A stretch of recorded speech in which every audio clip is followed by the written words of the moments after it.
नमस्कार बच्चों।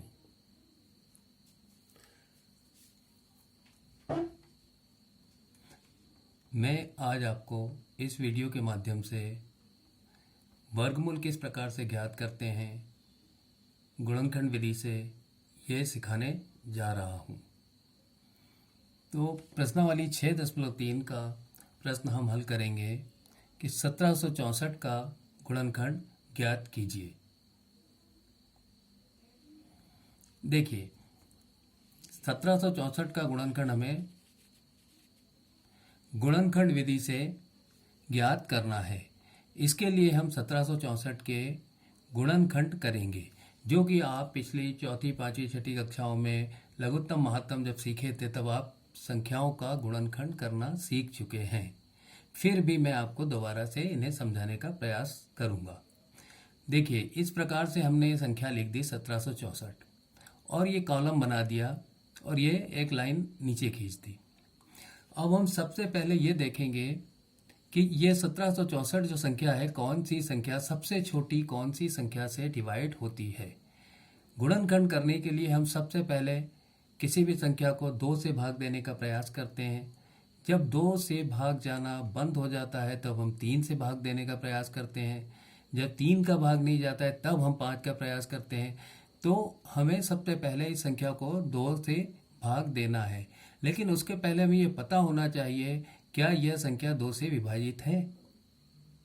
तो उसके लिए हम संख्या का इकाई अंक देखेंगे।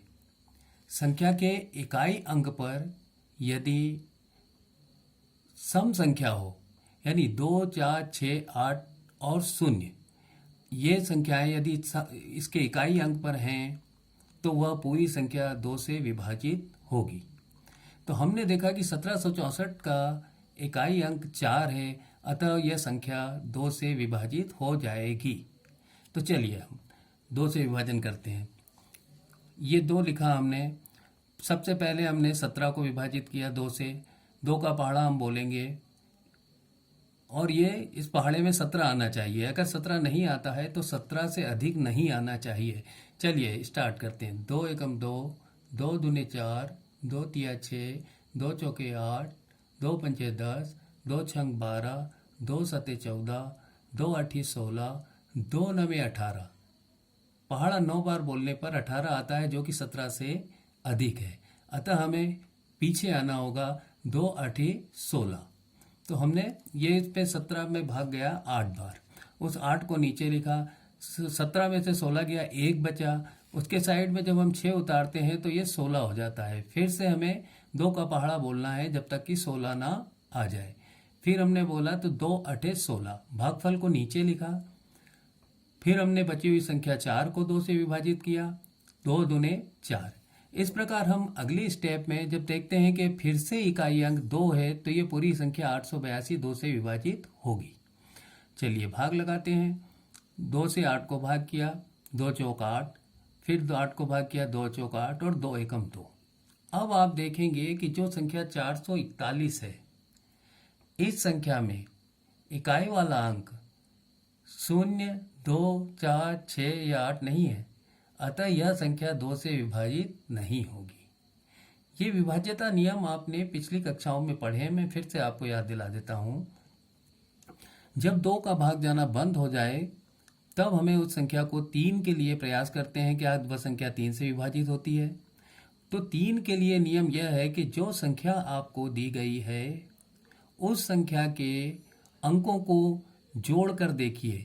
यदि अंकों का योग 3 से विभाजित होता है तो वह पूरी संख्या 3 से विभाज्य होगी।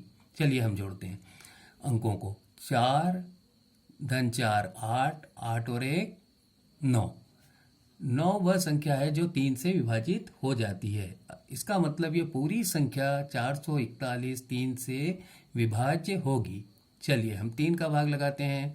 4 में भाग लगाया, 3 एकम 3, 1 बचा, 4 उतारा, 14 हुआ।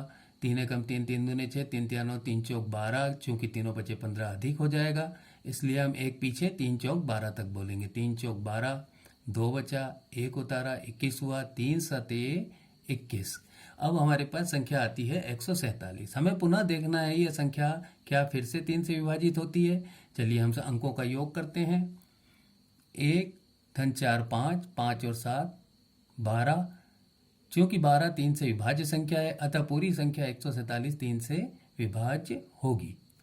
3 का भाग लगाने पर 3 चौक 12, 2 बचा, 7 उतारा, 27 हुआ, 3 नमे 27।